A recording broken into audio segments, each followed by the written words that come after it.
ಸ್ನೇಹಿತರೆ ನಮಸ್ಕಾರ. ಒಂದು ರಾಜಕೀಯ ಪಕ್ಷಕ್ಕೆ ಹೊಡೆತಗಳ ಮೇಲೆ ಹೊಡೆತಗಳು, ಜೊತೆಗೆ ಆತಂಕಗಳ ಮೇಲೆ ಆತಂಕ. ಆ ರಾಜಕೀಯ ಪಕ್ಷ ಇನ್ನು ಹೇಳ ಹೆಸರಿಲ್ಲದಂತೆ ಹೋಗಿಬಿಡುತ್ತಾ ಅನ್ನುವಂಥ ಪ್ರಶ್ನೆಯು ಕೂಡ ಈಗ ಏಳುವಂತೆ ಮಾಡಿದೆ. ಒಂದು ಕಾಲದಲ್ಲಿ ಭಾರಿ ಸಂಚಲನವನ್ನು ಸೃಷ್ಟಿಸಿ ಭಾರಿ ನಂಬಿಕೆಯನ್ನು ಹುಟ್ಟಿಸಿದಂತಹ ರಾಜಕೀಯ ಪಕ್ಷ ಕೆಲವೇ ವರ್ಷಗಳಲ್ಲಿ ನಿರ್ನಾಮ ಆಗುವಂತಹ ಹಂತಕ್ಕೆ ಹೋಗುತ್ತೆ ಅಂತ ಹೇಳಿದ್ರೆ ಅದಕ್ಕೆ ಸ್ವಯಂಕೃತ ಅಪರಾಧಗಳೇ ಹೊರತು ಬೇರೇನೂ ಕೂಡ ಕಾರಣಗಳಲ್ಲ. ಜನರ ಮನಸ್ಸಿನಲ್ಲಿ ಒಂದು ವಿಶೇಷವಾದಂಥ ನಂಬಿಕೆಯನ್ನು ಪಡೆದಂತಹ ಪಕ್ಷ ಅದೇ ನಂಬಿಕೆಯನ್ನು ಕಳೆದುಕೊಂಡಾಗ ನಾಯಕರಿಂದ ಹಾಗೂ ಆ ಪಕ್ಷದ ಕಾರ್ಯಕರ್ತರಿಂದ, ಆ ಪಕ್ಷದ ಕೆಲವೊಂದಷ್ಟು ಮುಖಂಡರುಗಳಿಂದ, ಅಷ್ಟೇ ಯಾಕೆ ಆ ಪಕ್ಷವನ್ನು ನಂಬಿ ವೋಟ್ ಹಾಕಿದ್ದಂತಹ ಪ್ರತಿಯೊಬ್ಬ ನಾಗರಿಕನಿಂದ ಕೂಡ ಈಗ ಆ ಪಕ್ಷ ತಿರಸ್ಕೃತಗೊಳ್ತಾ ಇದೆ. ಆ ಪಕ್ಷ ಬೇರೆ ಯಾವುದೂ ಅಲ್ಲ, ಅದೇ ಆಮ್ ಆದ್ಮಿ ಪಕ್ಷ. ಹೌದು, ಆಮ್ ಆದ್ಮಿ ಪಕ್ಷ ಅಂತ ಹೇಳಿದ್ರೆ ನಮ್ಮ ಪಕ್ಷ ಅಂಥೇಳಿ ನಾವೆಲ್ಲರೂ ಕೂಡ ಅಂದ್ಕೊಂಡಿದ್ವಿ. ಆದರೆ ಇವತ್ತಿನ ಪರಿಸ್ಥಿತಿಯಲ್ಲಿ ಆಮ್ ಆದ್ಮಿ ಪಕ್ಷ ಅಂತ ಹೇಳಿದ್ರೆ ಅದು ಆಮ್ ಆದ್ಮಿಯ ಪಕ್ಷ ಅಲ್ವೇ ಅಲ್ಲ, ಹಮ್ ಆದ್ಮಿಯ ಪಕ್ಷ ಆಗಿ ಬದಲಾಗಿದೆ.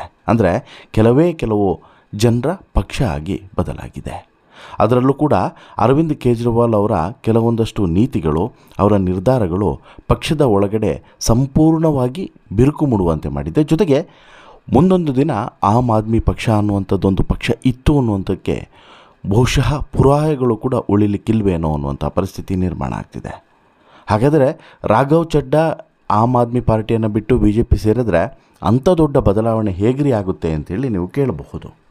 ಅಲ್ಲ ರೀ, ಆಮ್ ಆದ್ಮಿ ಪಕ್ಷ ಏನು ಸಣ್ಣ ಪಕ್ಷನ, ಅದನ್ನು ಹೇಗೆ ಇವರು ನಾಶ ಮಾಡ್ತಾರೆ ಅಂತಲೂ ಕೂಡ ನೀವು ಪ್ರಶ್ನೆ ಮಾಡ್ಬೋದು. ಅದಕ್ಕೆ ಟೆಕ್ನಿಕಲ್ ಆಗಿ ಕೆಲವೊಂದಷ್ಟು ಉತ್ತರಗಳಿದ್ದಾವೆ. ಅದನ್ನು ಹಾಗೆಯೇ ಕಾನೂನು ಸಮರವನ್ನು, ಹಾಗೆಯೇ ರಾಘವ್ ಚಡ್ಡಾ ಇಲ್ಲಿ ತುಂಬ ಈಸಿಯಾಗಿ ಈ ಪಾನನ್ನು ಮೂವ್ ಮಾಡಬೇಕು ಅನ್ನೋಂಥ ಕಾರಣಕ್ಕೋಸ್ಕರ ಭಾರಿ ದೊಡ್ಡ ಗೇಮನ್ನೇ ಮಾಡಿದ್ದಾರೆ. ಮಹಾರಾಷ್ಟ್ರ ರಾಜಕೀಯದ ರೀತಿಯೇ ಇಲ್ಲೂ ಕೂಡ ದೆಹಲಿಯಲ್ಲೂ ಕೂಡ ಮಾಡಬೇಕು ಅನ್ನುವಂಥ ತಂತ್ರಗಾರಿಕೆಯನ್ನು ಮಾಡಿದ್ದಾರೆ. ಅದರ ಬಗ್ಗೆಯೂ ಕೂಡ ಬ್ರೀಫಾಗಿ ನಿಮಗೆ ಇನ್ಫಾರ್ಮೇಷನ್ಸನ್ನು ಕೊಡ್ತೀನಿ. ಅದಕ್ಕಿಂತ ಮುಂಚೆ ನೀವಿನ್ನೂ ಕೂಡ ನಮ್ಮ ಚಾನಲನ್ನು ಸಬ್ಸ್ಕ್ರೈಬ್ ಮಾಡಿಲ್ಲ ಅಂದರೆ ದಯವಿಟ್ಟು ಕೂಡಲೇ ಸಬ್ಸ್ಕ್ರೈಬ್ ಮಾಡಿ ಸ್ನೇಹಿತರೆ.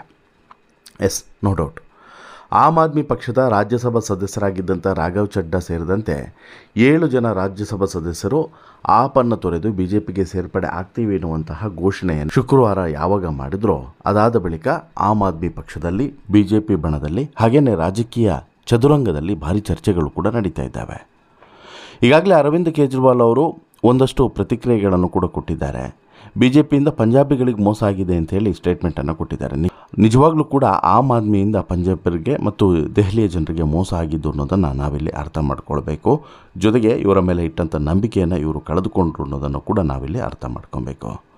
ಇಲ್ಲಿ ಯಾವಾಗ ರಾಘವ್ ಚಡ್ಡಾ ಅವರನ್ನು ರಾಜ್ಯಸಭಾ ಉಪನಾಯಕ ಸ್ಥಾನದಿಂದ ಕೆಳಗಿಳಿಸಿ ನಂತರ ಪಕ್ಷದಲ್ಲಿ ಅತೃಪ್ತಿ ಹೆಚ್ಚಾದಂಥ ಕಾರಣಕ್ಕೋಸ್ಕರ ರಾಘವ್ ಚಡ್ಡಾ ಅವರಿಗೆ ಎಲ್ಲಿ BJP ಮಣೆ ಹಾಕುತ್ತೆ ಅನ್ನೋದು ಗೊತ್ತಾಯಿತು, ಆಗಲೇ ಇವರು ಈ ನಿರ್ಧಾರವನ್ನು ತೆಗೆದುಕೊಂಡಿದ್ದು. ಅದಾದ ಬಳಿಕ ರಾಘವ್ ಚಡ್ಡಾ ಅವರನ್ನು ಕೆಳಗಿಳಿಸಿದರು. ರಾಘವ್ ಚಡ್ಡಾ ಕೂಡ ಸೈಲೆಂಟಾಗಿ ತಮ್ಮ ಕೆಲಸವನ್ನು ತಾವು ಮಾಡಿದ್ರು. ಕೊನೆಗೆ ಈಗ BJPಯನ್ನು ಸೇರ್ಪಡೆ ಆಗ್ತಾರೆ ಅನ್ನುವಂಥದ್ದನ್ನು ಸ್ವತಃ ಅವರೇ ಈಗ ಘೋಷಣೆಯನ್ನು ಮಾಡಿದ್ದಾರೆ. ಕೇವಲ ನಾನು ಮಾತ್ರ ಅಲ್ಲ, ನನ್ನ ಜೊತೆಗೆ 7 ಜನ ಸಂಸದರು ಕೂಡ ಸೇರ್ಪಡೆ ಆಗ್ತಾರೆ ಅನ್ನೋದು. ಅಲ್ಲಿ 10 ರಾಜ್ಯಸಭೆ ಸ್ಥಾನವನ್ನು ಹೊಂದಿರುವಂಥ ಆಮ್ ಆದ್ಮಿಗೆ ಈಗ ನಿಜವಾದಂಥ ಶಾಕ್ ಎದುರಾಗ್ತಿದೆ. ಅದು ಕೂಡ ಯಾವ ರೀತಿ ಶಾಕ್ ಅಂತೇಳಿ ಕೇಳಿದ್ರೆ ಬಹುಶಃ ನೀವು ಇಮ್ಯಾಜಿನ್ ಕೂಡ ಮಾಡಲಿಕ್ಕೆ ಸಾಧ್ಯವಿಲ್ಲ. ಹೇಗೆ ಮಹಾರಾಷ್ಟ್ರದಲ್ಲಿ ಆಯ್ತಲ್ಲ ಅದೇ ರೀತಿ ಮಾಡೋದ್ರ ಮೂಲಕ ಒಂದು ಇಲ್ಲಿ ಪಕ್ಷಾಂತರ ಕಾಯ್ದೆ ಅನ್ವಯ ಆಗದಿರುವ ರೀತಿಯಲ್ಲಿ ನೋಡಿಕೊಂಡು ಅರವಿಂದ್ ಕೇಜ್ರಿವಾಲ್ ಅವರಿಗೆ ಮಾತ್ರ ಅಲ್ಲ, ಆಮ್ ಆದ್ಮಿ ಪಕ್ಷಕ್ಕೂ ಕೂಡ ಸರಿಯಾಗಿ ತಿರುಗೇಟನ್ನು ಕೊಡೋದಕ್ಕೆ ತೀರ್ಮಾನವನ್ನು ಮಾಡಿದ್ದಾರೆ ಇಲ್ಲಿ ರಾಘವ್ ಚಡ್ಡಾ. ಹೌದು, ಶುಕ್ರವಾರ ಒಂದು ರೀತಿಯಲ್ಲಿ ಆಮ್ ಆದ್ಮಿ ಪಕ್ಷಕ್ಕೆ ಶೋಕದ ದಿನ. ರಾಘವ್ ಚಡ್ಡಾ ಸೇರಿದಂತೆ 7 ಜನ ರಾಜ್ಯಸಭಾ ಸದಸ್ಯರು ರಾಜೀನಾಮೆ ಕೊಡ್ತೀವಿ ಅಂತೇಳಿ ಹೇಳಿದ್ದು ಇದು ಕೇವಲ ಪಕ್ಷಾಂತರವಲ್ಲ, ಅದಕ್ಕೂ ಮಿಗಿಲು ಅನ್ನೋದನ್ನು ಕೂಡ ತೋರಿಸ್ತದೆ. ಇದು ಅರವಿಂದ್ ಕೇಜ್ರಿವಾಲ್ ಅವರ ರಾಜಕೀಯ ಸಾಮ್ರಾಜ್ಯದ ಅತಿದೊಡ್ಡ ಬಿರುಕು, ಪತನ ಅಂತೇಳಿ ಹೇಳಿದ್ರೂ ಕೂಡ ತಪ್ಪಾಗಲಿಕ್ಕಿಲ್ಲ. ಇದು ಕೇವಲ ಸಂಸದರು ಪಕ್ಷ ಬದಲಾಯಿಸುವ ಆಟ ಅಥವಾ ಪಕ್ಷ ಬಿಡುವಂಥ ಆಟ ಅಲ್ವೇ ಅಲ್ಲ. ಮಹಾರಾಷ್ಟ್ರದಲ್ಲಿ ಉದ್ಧವ್ ಠಾಕ್ರೆ ಮತ್ತು ಶರದ್ ಪವಾರ್ ಅವರೊಂದಿಗೆ ನಡೆದಂತೆಯೇ ರಾಘವ್ ಚಡ್ಡಾ ತೆರೆಮರೆಯಲ್ಲಿ ಅರವಿಂದ್ ಕೇಜ್ರಿವಾಲ್ ಅವರ ವಿರುದ್ಧ ಇದೇ ರೀತಿಯಾದಂಥ ಆಟವನ್ನು ಪ್ರಯೋಗ ಮಾಡಿದ್ದಾರೆ. ಹೇಗೆ ಹೇಳ್ತೀನಿ ನೋಡಿ. ರಾಜ್ಯಸಭೆಯಲ್ಲಿ 10 AAP ಸಂಸದರನ್ನು ಹೊಂದಿದೆ. ಇದರಲ್ಲಿ 7 ಅಂದರೆ 2/3 ತಮ್ಮೊಂದಿಗೆ ಇದ್ದಾರೆ ಅನ್ನೋದು ರಾಘವ್ ಚಡ್ಡಾ ಹೇಳಿಕೆ. ತಾಂತ್ರಿಕವಾಗಿ ಪಕ್ಷಾಂತರ ವಿರೋಧಿ ಕಾನೂನಿನಿಂದ ತಪ್ಪಿಸಿಕೊಳ್ಳೋದಕ್ಕೆ 2/3 ಸಂಖ್ಯೆ ಸಾಕಾಗ್ತಿದೆ. ಆದಾಗ್ಯೂ ಕೂಡ ಕಾನೂನು ತಜ್ಞ ಮತ್ತು ಲೋಕಸಭೆಯ ಮಾಜಿ ಪ್ರಧಾನ ಕಾರ್ಯದರ್ಶಿ PTD ಆಚಾರ್ಯ ವಿಭಿನ್ನವಾಗಿ ವಾದವನ್ನು ಮಂಡಿಸಿದರು. ಸಂಸದರು ತಪ್ಪಿಸಿಕೊಳ್ಳೋದಕ್ಕೆ ಸಾಧ್ಯವಿಲ್ಲ, AAP ಅಂದರೆ ಮಾತೃಪಕ್ಷ ಸಂಸದೀಯ ಪಕ್ಷದೊಂದಿಗೆ ಮಾತ್ರವಲ್ಲದೆ BJPಯೊಂದಿಗೂ ಕೂಡ ವಿಲೀನಗೊಳ್ಳಬೇಕು. ಉದ್ಧವ್ ಅಜಿತ್ರಂತಹ ಆಟ ಆರಂಭ ಇಲ್ಲಿಂದನೇ ಆಗಬಹುದು. ರಾಘವ್ ಚಡ್ಡಾ ಮತ್ತು ಅವರ ಸಹ ಸಂಸದರು ಚುನಾವಣಾ ಆಯೋಗ ಮತ್ತು ರಾಜ್ಯಸಭಾ ಅಧ್ಯಕ್ಷರ ಮುಂದೆ ತಾವೇ ನಿಜವಾದಂಥ ಆಮ್ ಆದ್ಮಿ ಪಕ್ಷ ಸದಸ್ಯರು ಅಥವಾ ನಮ್ಮದೇ ಆಮ್ ಆದ್ಮಿ ಪಕ್ಷ ನಿಜವಾಗ್ಲೂ ಕೂಡ ಅಂತೇಳಿ ಹೇಳ್ಕೊಳ್ಬಹುದು ಅನ್ನುವಂತಹ ಒಂದು ಆಪ್ಷನನ್ನು ಕೂಡ ತೆರೆದಿಟ್ಟಿದ್ದಾರೆ. ಅಂದರೆ ನಿಮಗೆ ಅರ್ಥ ಆಯಿತೋ ಅರ್ಥ ಆಗಲಿಲ್ಲೋ ಗೊತ್ತಾಗಲಿಲ್ಲ. ನಿಮಗೆ ಗೊತ್ತಿದೆಯಲ್ವ ಶಿವಸೇನೆಯಲ್ಲಿ ಏನಾಯಿತು ಅಂತೇಳಿ, ಅದೇ ರೀತಿ ಇಲ್ಲೂ ಕೂಡ ಆಗುತ್ತೆ ಅಂತೇಳಿ. ಶಿವಸೇನೆ ನಮ್ಮದೇ ಅಂತೇಳಿ ಅಲ್ಲಿ ವಾದ ಮಾಡಿದ್ರಲ್ಲ, ಅದೇ ರೀತಿ ಇಲ್ಲೂ ಕೂಡ ನಮ್ಮದು ಈ ಆಮ್ ಆದ್ಮಿ ಪಕ್ಷ ಅಂತೇಳಿ ರಾಘವ್ ಚಡ್ಡಾ ಏನಾದರೂ ವಾದವನ್ನು ಮಂಡಿಸಿದ್ರು ಅಂತ ಹೇಳಿದ್ರೆ ದೊಡ್ಡ ಕಾನೂನು ಸಮರವೇ ಸೃಷ್ಟಿಯಾಗ್ತದೆ. ಮಹಾರಾಷ್ಟ್ರದ ಸೂತ್ರವೇ ಇಲ್ಲೂ ಕೂಡ ಪುನರಾವರ್ತನೆ ಆಗ್ತದೆ ಅನ್ನುವಂಥದ್ದು. ರಾಘವ್ ಚಡ್ಡಾ ಅವರ ತಂತ್ರ ಮಹಾರಾಷ್ಟ್ರದಲ್ಲಿನ ಏಕನಾಥ್ ಶಿಂದೆ ಮತ್ತು ಅಜಿತ್ ಪವಾರ್ ಅವರ ನಡುವಿನ ಹೋರಾಟ ಕಾನೂನು ಹೋರಾಟದ ರೀತಿಯೇ ಕಂಡುಬರ್ತಾಯಿದೆ. ಸಂಖ್ಯಾಬಲ ಪ್ರದರ್ಶನವನ್ನು ಮಾಡಿ ಶಿಂದೆ ಮತ್ತು ಅಜಿತ್ ಅವರು ಯಾವ ರೀತಿ ಈ ಶಿವಸೇನೆಗಾಗಿ ಹೋರಾಟವನ್ನು ಮಾಡಿದ್ರು, ಅದೇ ರೀತಿ ಇಲ್ಲೂ ಕೂಡ ಈ ರಾಘವ್ ಚಡ್ಡಾ ಮತ್ತು ಅರವಿಂದ್ ಕೇಜ್ರಿವಾಲ್ ಕೂಡ ಏನಾದರೂ ಹೋರಾಟವನ್ನು ಮಾಡಿದ್ರೆ ಅದು ಕೂಡ ಭಾರಿ ಕುತೂಹಲದ ಕೇಂದ್ರಬಿಂದು ಆಗ್ತದೆ. ನಿಜವಾದಂಥ ಪಕ್ಷಕ್ಕೆ ಹಕ್ಕಿರುವಂಥದ್ದು. ಈಗ ರಾಘವ್ ಚಡ್ಡಾ ಚುನಾವಣಾ ಆಯೋಗಕ್ಕೆ ಸಂಘಟನೆ ಮತ್ತು ಚುನಾಯಿತ ಪ್ರತಿನಿಧಿಗಳ ಬಹುಮತವನ್ನು ಹೊಂದಿದ್ದೀವಿ ನಾವು ಅನ್ನುವಂಥದ್ದನ್ನೇನಾದರೂ ತೋರಿಸಿದ್ರೆ ಅವರ ಬಣಕ್ಕೆ AAP ಹೋಗ್ತದೆ. ಆವಾಗ AAP ಅರವಿಂದ್ ಕೇಜ್ರಿವಾಲ್ ಅವರಿಂದ ಕೈ ತಪ್ಪೋದ್ರಲ್ಲಿ ಡೌಟೇ ಇಲ್ಲ.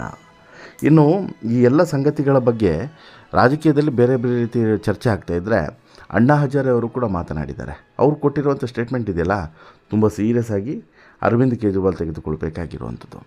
ಒಂದು ಕಾಲದಲ್ಲಿ ಅಣ್ಣಾ ಹಜಾರೆಯಿಂದನೇ ಅರವಿಂದ್ ಕೇಜ್ರಿವಾಲ್ ಅವರು ಇವತ್ತು ಪಾಪ್ಯುಲಾರಿಟಿಯನ್ನು ಅಥವಾ ಪ್ರಚಾರವನ್ನು ಗಿಟ್ಟಿಸ್ಕೊಂಡಿರುವಂಥದ್ದು. 4 ಜನರಿಗೆ ಅರವಿಂದ್ ಕೇಜ್ರಿವಾಲ್ ಯಾರು ಅನ್ನೋದು ಗೊತ್ತಾಗಿದೆ. ಬಟ್ ಆದರೆ ಏನು ಮಾಡ್ತೀರಾ, ಇದೇ ಅಣ್ಣಾ ಹಜಾರೆ ಅವರನ್ನೇ ಕೊನೆಗೆ ಸೈಡ್ಲೈನ್ ಮಾಡಿದಂಥ ಅರವಿಂದ್ ಕೇಜ್ರಿವಾಲ್ ಮತ್ತು ಅವರ ಪಕ್ಷದ ನಾಯಕರುಗಳು ಎಲ್ಲೆಲ್ಲಿ ತಿನ್ನೋಕ್ಕೆ ಸಾಧ್ಯನೋ ಅಲ್ಲೆಲ್ಲ ತಿಂದರು. ಇವತ್ತು ಕಕ್ಕೋದಕ್ಕೆ ಕೆಲಸವಂತ, ಆದರೆ ಇವತ್ತು ಕಕ್ಕುವಂಥ ಕೆಲಸವನ್ನು ಮಾಡ್ತಿದ್ದಾರೆ. ಒಂದಷ್ಟು ಜನ ಜೈಲಲ್ಲಿದ್ದಾರೆ, ಒಂದಷ್ಟು ಜನ ಪ್ರಕರಣವನ್ನು ಎದುರಿಸ್ತಿದ್ದಾರೆ, ಒಂದಷ್ಟು ಜನ ಈಗಲೂ ಕೂಡ ಸಂಕಷ್ಟದಲ್ಲಿದ್ದಾರೆ. ಅರವಿಂದ್ ಕೇಜ್ರಿವಾಲಿಂದ ಹಿಡಿದು ಪ್ರತಿಯೊಬ್ಬರು ಕೂಡ ಸಾಕಷ್ಟು ಸಂಕಷ್ಟಗಳನ್ನು ಅನುಭವಿಸ್ತಿದ್ದಾರೆ, ಕಾನೂನು ಹೋರಾಟವನ್ನು ಎದುರಿಸ್ತಿದ್ದಾರೆ.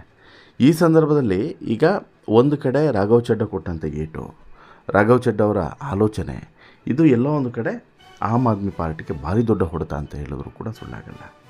ಈಗ ಕೇಜ್ರಿವಾಲ್ ಅವರು ಕೂಡ ಒಂದು ವೇಳೆ ಇಲ್ಲ ರಾಘವ್ ಚಡ್ಡಾ ಅವರು ಈಗ ಆಮ್ ಆದ್ಮಿಯ ಒಂದು ಪಾರ್ಟಿ ಅಲ್ಲ, ಅವರು ಅಲ್ಲಿಂದ ಹೊರಗಡೆ ಹೋಗಾಗಿದೆ ಅನ್ನುವಂಥದ್ದನ್ನು ಅವರು ಕೂಡ ತೀರ್ಮಾನ ಮಾಡಿದ್ದಾರೆ. ಹಾಗೆಯೇ ಅವ್ರಿಗೆ ಇನ್ಫ್ಯಾಕ್ಟ್ ಈ ಹಿಂದೆ ಇನ್ಫಾರ್ಮೇಷನ್ಸ್ ಇತ್ತಂತೆ, ಇವತ್ತಲ್ಲ ನಾಳೆ ರಾಘವ್ ಚಡ್ಡಾ BJP ಹೋಗ್ತಾರೆ ಅಂತ ಹೇಳಿಬಿಟ್ಟು. ಆದರೆ BJP ಹೋಗ್ತಾರೆ ಅನ್ನೋಂಥ ಕಾರಣಕ್ಕೋಸ್ಕರ ಇವರು ಕಳಿಸುವಂಥ ಕೆಲಸವನ್ನು ಮಾಡಿದ್ದು ಮಾತ್ರ ಬಹುಶಃ ಅತ್ಯಂತ ತಪ್ಪು ಅಂತಲೇ ಹೇಳ್ಬೋದು.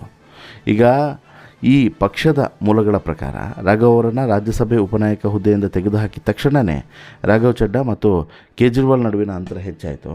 ಕೇಜ್ರಿವಾಲ್ ಯಾರನ್ನು ಉಪನಾಯಕ ಮಾಡಿದ್ರು ನೋಡಿ, ಅವರನ್ನೂ ಕೂಡ ಈಗ ಇಲ್ಲಿ ರಾಘವ್ ಚಡ್ಡಾ ಕರ್ಕೊಂಡು ಹೋಗ್ತಿರುವಂಥದ್ದು BJPಗೆ ವೆರಿ ಇಂಟ್ರೆಸ್ಟಿಂಗ್. ಇದು ನೋಡಿ, ಗುರುಗೆ ತಿರುಮಂತ್ರ ಅಂದರೆ ನೀನು ನನಗೇನು ಮಾಡಿದೆಯೋ ನಾನು ನಿನಗೆ ಅದ್ರ 2ರಷ್ಟು ಮಾಡ್ತೀನಿ ಅನ್ನುವಂಥದ್ದನ್ನು ಇಲ್ಲಿ ಸ್ಪಷ್ಟವಾಗಿ ರಾಘವ್ ಚಡ್ಡಾ ಸಂದೇಶ ರವಾನಿಸಿದ್ದಾರೆ. ಅಲ್ಲಿಗೆ ಒಂದು ಕಾನೂನು ಹೋರಾಟ ನಡೆದರೆ ಆ ಕಾನೂನು ಹೋರಾಟದಲ್ಲಿ ಈಗ ಚುನಾವಣಾ ಆಯೋಗಕ್ಕೆ ಹೋಗಿಬಿಟ್ಟು ಆಮ್ ಆದ್ಮಿ ಪಾರ್ಟಿ ನಮ್ಮದೇ ಅಂತೇಳಿ ಕೂಡ ಕೇಳ್ಬೋದು, ಅಥವಾ ಬೇಡ ಸವಾಸನೆ ಬೇಡ ಅನ್ನುವಂಥ ನಿರ್ಧಾರಕ್ಕೆ ಬಂದು ನಮ್ಮಷ್ಟಕ್ಕೆ ನಾವು, ಅಂದರೆ ಇಲ್ಲಿ ಪಕ್ಷಾಂತರ ಕಾಯ್ದೆ ನಮಗೆ ಅನ್ವಯ ಆಗಬಾರ್ದು, ನಮ್ಮನ್ನು ಈ ಮತ್ತೆ ಎಲೆಕ್ಷನ್ಗೆ ರಾಜ್ಯಸಭೆಗೆ ಆಯ್ಕೆ ಮಾಡ್ಕೊಳ್ಳೋದು ಅದು ಕ್ಲಿಷ್ಟಕರ, ಹಾಗೆ ಅವೆಲ್ಲ ರಿಸ್ಕೇ ಬೇಡ. ಆ ಕಾರಣಕ್ಕೋಸ್ಕರ ನಾವು 7 ಜನ ಬಂದಿರೋದ್ರಿಂದ ಸಹಜವಾಗಿ ನಮ್ಮದೇ ಬಹುಮತ ಇದೆ, ನಾವು ಹಾಗೆ ಮುಂದುವರಿತೀವಿ, ಜೊತೆಗೆ ನಮ್ಮನ್ನು ಕೇಂದ್ರದಲ್ಲಿ ಸಚಿವರನ್ನಾಗಿ ಮಾಡಬೇಕು ಅನ್ನುವಂಥದ್ದು ಬಹುಶಃ ರಾಘವ್ ಚಡ್ಡಾ ಮಾಡಿರುವಂಥ ಆಲೋಚನೆ ಅಂತೇಳಿ ಗೊತ್ತಾಗ್ತಿದೆ. ಕೇಂದ್ರದಲ್ಲಿ ರಾಘವ್ ಚಡ್ಡಾ ಏನಾದರೂ ಮಂತ್ರಿ ಆದರು ಅಂತ ಹೇಳಿದ್ರೆ ಕೆಲವೊಂದಷ್ಟು ಏನು ಅವರು ಈ ಸಂಸತ್ನಲ್ಲಿ ಹೋಗಿ ಧ್ವನಿಯನ್ನು ಎತ್ತಿ ಸುದ್ದಿಯಾಗಿದ್ದರು ನೋಡಿ ಕಳೆದ ಕೆಲವು ದಿನಗಳಿಂದ, ಜನಸಾಮಾನ್ಯರ ಪರವಾಗಿ ಮಾತನಾಡಿ, ಅದನ್ನು ಬಹುಶಃ ಇಂಪ್ಲಿಮೆಂಟೇಷನ್ ತರೋದಕ್ಕೂ ಕೂಡ ಕೆಲಸವನ್ನು ಮಾಡ್ಬೋದು ಅಂತೇಳಿ ಅನಿಸುತ್ತೆ. ಬಟ್ ನಿಮಗೇನು ಅನಿಸುತ್ತೆ ಸ್ನೇಹಿತರೆ, ರಾಘವ್ ಚಡ್ಡಾ ಅವರ ಈ ನಿರ್ಧಾರ ಮತ್ತು ಆಮ್ ಆದ್ಮಿ ಪಕ್ಷದ ಪತನ, ಇದರ ಬಗ್ಗೆ ನಿಮ್ಮ ಅಭಿಪ್ರಾಯ ಏನು? ದಯವಿಟ್ಟು ನಿಮ್ಮ ಅಭಿಪ್ರಾಯವನ್ನು ಕಮೆಂಟ್ ಮಾಡಿ ತಿಳಿಸಿ. ಜೊತೆಗೆ ಈ ಸ್ಟೋರಿ ಇಷ್ಟ ಆಯಿತು ಅಂತ ಹೇಳಿದ್ರೆ ಲೈಕ್ ಮಾಡಿ, ಶೇರ್ ಮಾಡಿ, ಚಾನಲ್ಗೆ ಸಬ್ಸ್ಕ್ರೈಬ್ ಆಗೋದನ್ನು ಮರಿಬೇಡಿ. ಧನ್ಯವಾದ.